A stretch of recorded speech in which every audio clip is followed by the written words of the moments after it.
I mean, this whole business of being treated as a circus act, horrible. Yes. How demeaning it was for years. Like, you know, coming in through the maid's entrance and this circus of you play something and what a brilliant idea. Come on.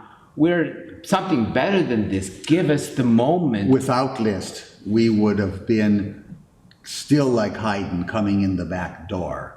With all of this amazing gift as a teacher of 3 generations of the greatest pianists of all time, he refused to ever let them be demeaned by anyone. He would demand them to be paid properly. He would write letters for them. He would say, you have to be, you know, as I took great chances in the 1830s, people, you know, were laughing at me thinking, you know, remember the world was counts, countesses, you know, aristocracy, noblemen, and he's just a poor little kid from Reading, Hungary, and he's now the most famous person in the world. You think he's going to let anyone get away by treating him, you know, badly? Yeah. And he put this on to all of the others. And he, of course, realized something that, you know, he was not modest in the simple way. He knew he's a genius, and he says, génie oblige. The genius has obligations to his students, to the public, to making certain that art is honored. He wrote tremendous polemics on this that are hardly known.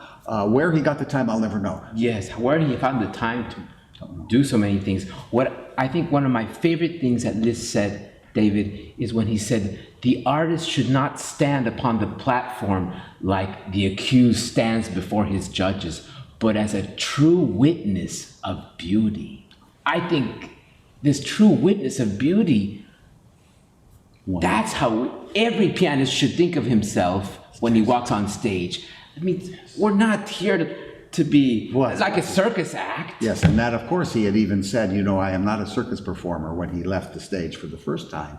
And then when he left finally, he had had enough of the 12 years of, you know, doing what he thought in his 30s, he left the platform. 37 years old, probably a little 36 years old, never again to play in public for money. Occasionally he would play, you know, for a couple of friends, or the Emperor Concerto in Vienna for charity and so forth.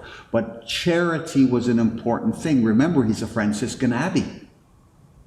Abbey Liszt. Yeah, he's taken poverty vows. Now, of course, oh, come on, Mr. Liszt. I mean, the devil in the abbey's Cossack. Come on, Mr. Liszt, are you out of your mind? It was very real to him. This is a man that could meditate for 3 and 4 days at a time before he writes the Jadot à la Villa d'Este or the Great Cypress Threnodies. We're talking about one of the greatest spirits of all time. And how did he do it? He was unblocked. Yes. He was unblocked. It was all flowing out.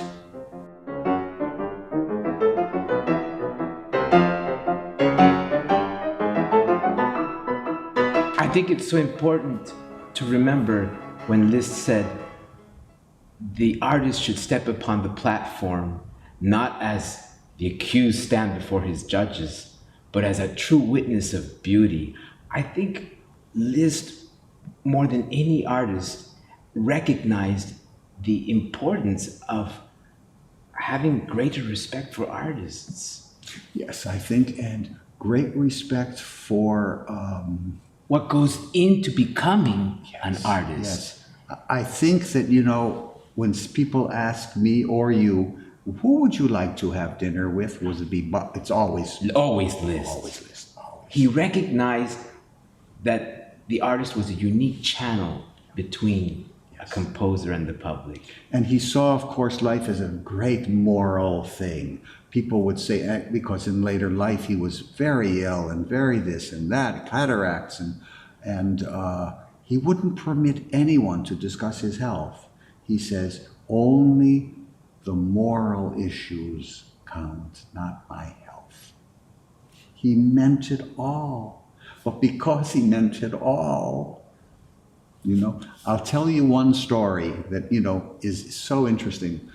Toscanini, who was, you know, the little Italian guy, you know, the martinet and I'm talking to his son-in-law Horowitz, and I said, why didn't Toscanini do more for Liszt?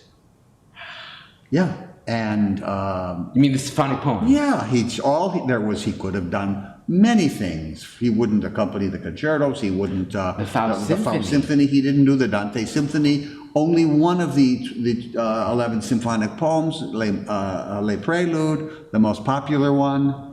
Why didn't he? When and he said to me, "Well, Toscanini, he didn't like Liszt the man." I said, "Well, what does that have to do with Liszt the great composer?" I mean, you know what he said? He said, "How could anyone be that wonderful?"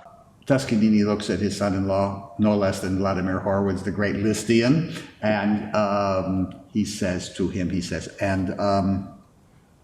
"It's only a pose." And you know what Horowitz said? "If it was a pose, it was a good one." Wonderful.